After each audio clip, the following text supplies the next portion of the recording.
This is 25,000 miles, and to me, that looks pretty good. Certainly not something that looks like it's headed to a 12,000 mile replacement, considering that we're already more than double that now.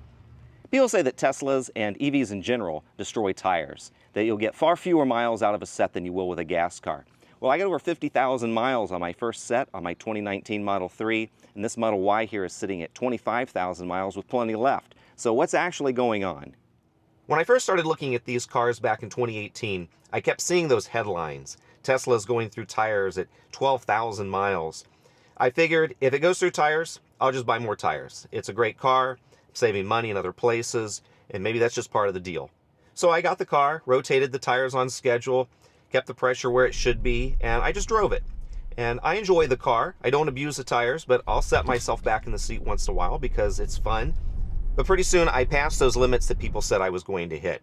12,000 miles came and went. 20, 30, 40, 50,000 miles. And I finally replaced them at 54,000 miles. And they weren't down to the wear bar or anything.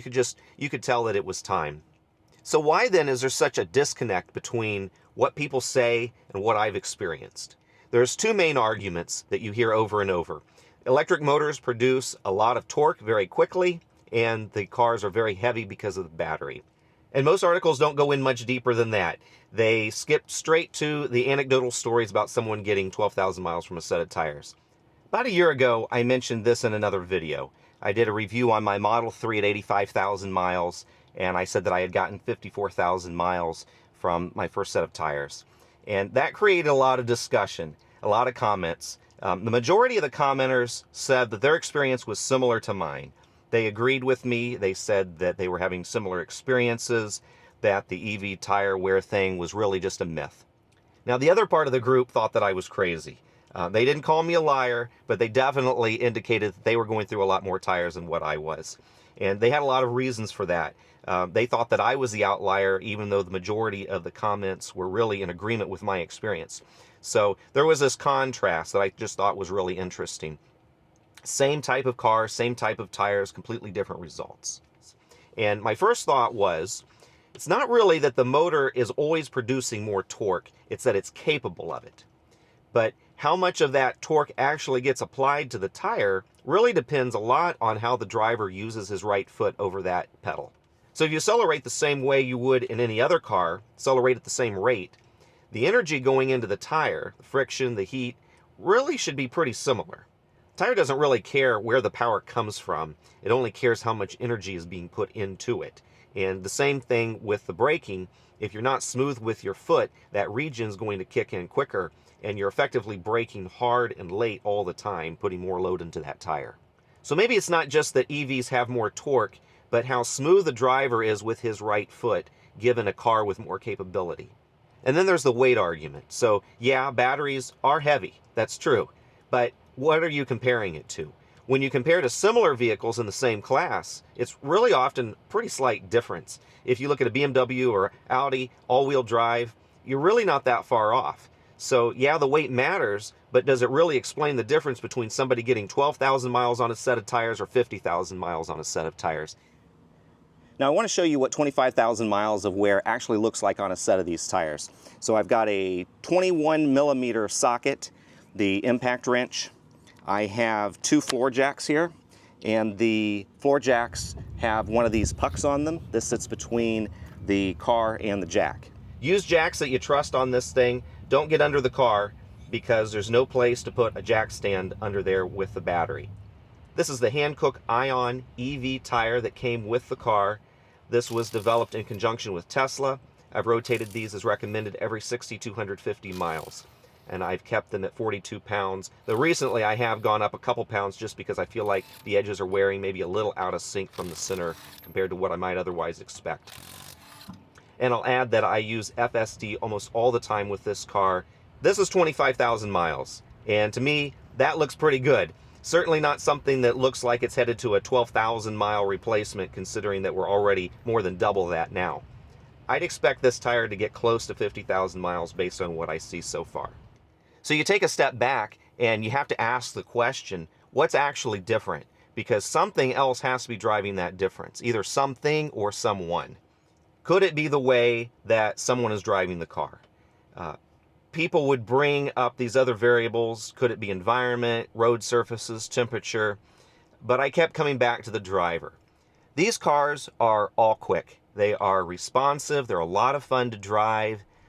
And it's really easy to put a lot of energy into the tire. You can treat every stoplight like it's a Christmas tree at the drag strip if you want to. If you drive it like a performance car, though, it's going to eat tires like a performance car. So I think that these cars don't automatically eat tires, but they make it really easy for a driver to do it. So that's my experience and my opinion, but what does the data actually say? It's really hard to find strong studies out there where variables are actually controlled. A lot of what you find is owner surveys, magazine comparisons, people comparing vehicles that really aren't all that similar. It's really opinions and guesses more than controlled data, not peer-reviewed scientific studies. I did come across one peer-reviewed study out of Europe, and I've linked it in the video description. It was in the journal Vehicles, and they used an already established, standardized on-road test across multiple cars, including an EV, with same tires, controlled load, consistent driving. They were even rotating drivers between vehicles. And the EV landed right in the middle of the gas cars in terms of tire abrasion. So under the same conditions, same load, same driving, there really wasn't much difference. Now, that doesn't settle everything. It's just one study, but it did support what I've seen over the past 7 years. I mentioned FSD. On my Model 3, I didn't have it. I drove it myself. But with the Model Y, this car rarely goes a mile without FSD engaged. The AI is driving this car. Now, FSD is not designed around tire wear, but it is designed to be smooth and efficient. So acceleration, cornering, stopping, that's all programming. It doesn't get that urge to leave a stoplight quick, doesn't take a turn a bit hot. It's always following that programming to be smooth and efficient. So my take is that compared to the average driver, it's probably easier on tires. As far as taking care of the tires, there's really not that much to it. I keep the tires at the recommended pressure. I adjust it with the season as the temperature changes, and I rotate the tires regularly.